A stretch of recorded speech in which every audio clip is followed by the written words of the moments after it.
She read the note and just didn't understand. She thought it was some kind of weird symbolic gesture. Stage 2. Annoyance. She tried to call me to ask what was going on.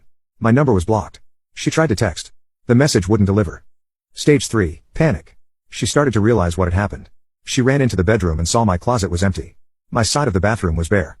My books were gone. The reality hit her. I had literally vanished from her life. Stage 4. Meltdown. This is when the frantic calls to her friends and family began. She was hysterical. She couldn't believe I had just left. The central theme of her meltdown, our friend said, was a constant shrieking refrain of, "But I thought he was supporting my journey." The most beautiful part of my plan was the total impenetrable wall of silence. She had no way to reach me, no way to argue, to manipulate, to cry, to explain.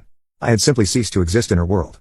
Her entire philosophy was predicated on the idea that she could explore and experiment, but that I would always be there at home base, waiting to hear about her adventures and pay the bills. She had never considered that her home base might just pack up and move. The real-world consequences hit her hard and fast. The rent on that apartment was based on our dual income. On her salary alone, it's crippling. The affair with Celeste fizzled out within a week. Apparently, their deep spiritual connection wasn't strong enough to survive the harsh reality of one of them being broke, desperate, and frantically trying to find a roommate. Celeste was part of her journey, not her destination. Before I blocked her new email address, I got one final frantic message from her. It was a long, rambling mess of accusations and pleas. How could you just abandon me? I was going to come back to you. I loved you. You were supposed to be my anchor. You've ruined everything. She still didn't get it. She never would. She thought my support was a resource she was entitled to.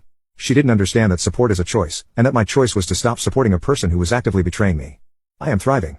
My new apartment feels like a home, not a stage for someone else's drama. My journey of exploration has been a resounding success. I've discovered that my sexuality is being attracted to women who are honest, loyal, and don't need to use therapy speak to justify being a terrible person.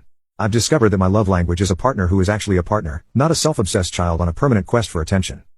Maya wanted to be an explorer. I just gave her what all great explorers need, a vast, empty, and uncharted territory. In her case, it's the other half of a bed in an apartment she can no longer afford. I hope she finds whatever it is she's looking for.